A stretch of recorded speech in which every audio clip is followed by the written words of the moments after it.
15 شپې خلکو ته د امن دعوت ورکوي او ستا د یوې غنټې کردار، ستا د یوې غنټې فلم ټول ښار په تشویش کې واچوي، خلک د بدامنۍ و طرف ته رابولي چې پر دو باندې بقاعده پایرینګ کول او دی په دا رقم چې دی خو د چا څه نه ورک دی نه پټ دی، خو نه 4-5 ورځې د دې په چمن کې ولو دو دپاره یا پر امن ناستې دپاره یا د ولس د ستړي کېدو دپاره یا ته پر دو حمله کوې.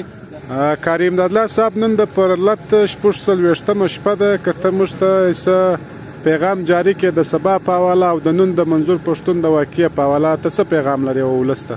اعوذ بالله من الشیطان الرجیم، بسم الله الرحمن الرحیم.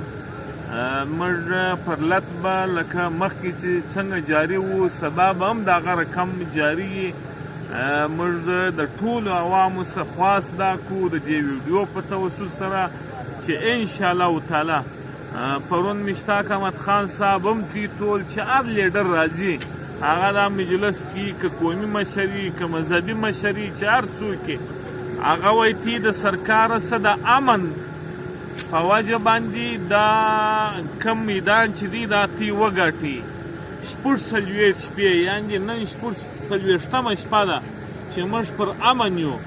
ډېر کوششونه وسولو، دا نن دا کوشش وسولو چې مثلا اپسي ور وتلې وله چې خیمې دا دلته زموږ ملګري چې کم ستا پر ناکو باندې لغړیان چې د هغو خیمې په زور پورته کړي لیکن نه شوې پورته. بیا دا واقعه دا د منظور پښتون واقعه وکړه چې مثلا دلته په ښار کې حالات خراب کړي. موږ نوه سرکار ته دا دغه ورکوو چې دوی په ښار کې حالات خراب کړي، دا زموږ پرلت سره ختم کړي و هېچا ته دا اجازه نه ورکوو چې زموږ پرلت ختم شي. او دا منظور پښتونه سره چې کومه واقعه شوې ده د دې موږ په شدید الفاظو مذمت کوو. منظور پښتون د دې ملک شهري دی، د دې ملک سړی دی، په دا رقم اندازو باندې چې پر دو باندې بقاعده پایرینګ کول او دی په دا رقم چې دی خو د چا څه نه ورک دی نه پټ دی، خو نه 4-5 ورځې د دې په چمن کې ولو په دا رقم اندازو چې مثلا په هغه کې زنانه ټپي کېږي یا بل سړی کې ټپي کېږي. دا زما په خیاله دا ښه عمل نه دی، که سرکار کی که بل څوک کی که بل څوک کی چې موږ و عوامو ته دا 46 شپې دا پیغام ورکوو چې پر امن وسیږدي، پر امن وسیږدي.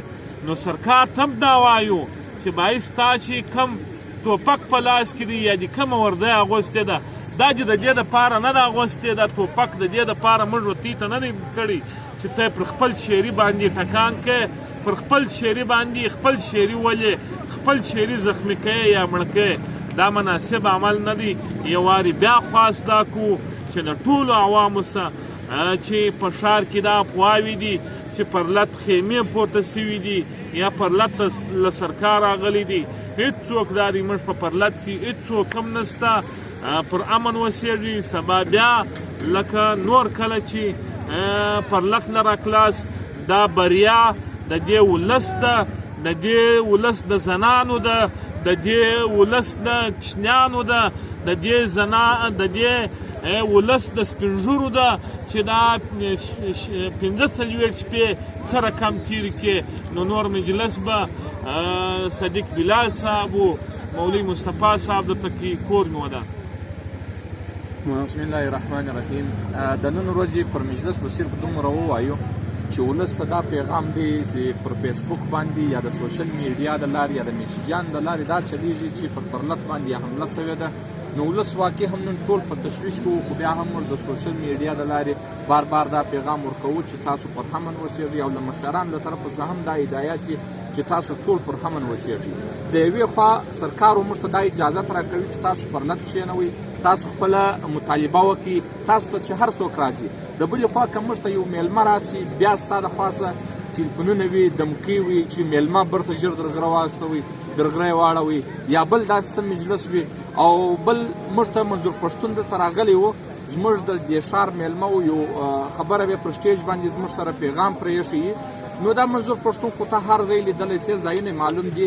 بیا په ولس کې په دا رقم تشویش راوستل کېدن، مطلب دا رقم ټکان پر عامو ښاریانو باندې کوون چې هغه منظر به تاسو په ویډیوګانو کې لیدلی وي. دا خو د دې شي دعوت ورکوي چې موږ دغه کم 45 شپې خلکو ته د امن دعوت ورکوي او ستا د یوې غنټې کردار، ستا د یوې غنټې فلم ټول ښار په تشویش کې واچوي، خلک د بد امني و طرف ته رابولي. نو موږ له سرکاره څخه په کلکه د دې مطالبه کوو چې زموږ پر امن پرلت نه خرابوي او د منظور پښتون سره چې کومه واقعه سوې ده دا په شدید الفاظ موږ د دې مذمت کوو او د دې غندنه کوو چې موږ ته وس کار کوي. انشاءالله موږ به هغه کوو. مولوي مصطفی غاجان صاحب کته مجلس وکړ. بسم الله الرحمن الرحیم. مجلس قاری صاحب محمد صدیق صاحب وکړي دوه خبرې به زه وکړم. اوله خبره د منظور پښتون په باره کې کوم چې نن کومه دماکه سوې ده یا کوم اتهام پرې سوي دي، په دې موږ په شدید الفاظو مذمت کوو. موږ به دغه ادارو و سرکار ته دا وایو چې دا کوم منظور پښتون چې در دا ځای موږ له ځان را رسوي، که چیرې تا واقع دی ګرفتاره کولی، یا دی د کلاسیکا سره یا د پېښوره یا د سوات یا د اسلام آباد ستا دومره ادارې دي، ته په خړو اوبو کې شی پیدا کولی چې تا دی نه کړي ګرفتاره. او نن دلته زموږ د پرلت د خرابېدو دپاره یا پر امن ناستې دپاره یا د ولس د ستړي کېدو دپاره یا ته پر دو حمله کوې یا زموږ د پرلت خرابوي. نو موږ دا ویډیو په توسط والاو قام ته دا وایو او مشرانو ته دا وایو چې بس نور پر موږ باندې رحم وکړي. دا ریاست و حکومت د مور د پلار حیثیت لري. نو مور پلار خو د چا سره دا نه کوي چې ستا توپک په لاس کې دی، ته یا پر ما ټکان کوې یا زما پر پرلت ته راځي یا ما ته دغسې زیان را اړوې چې هغه دلته په ملک تشویش جوړوي. موږ پر امن ناست یو چې ګرځه ته راځې پر موږ ټکان وکړي. زموږ غټ جنګ د ډبرې دی، نو د ډبرې د توپکو نه سره کېږي. او شهریان ته دا خواست کوو لکه نور کله چې څنګه پرلت پر امن روان و او پرلت به سبا هم پر امن روان لکه د مخکې رقم، او موږ به د کمیټې و فیصلې ته انتظار چې هغه کومه پرېکړه وکړي انشاءالله بیا به موږ هغه پر مخ کړو.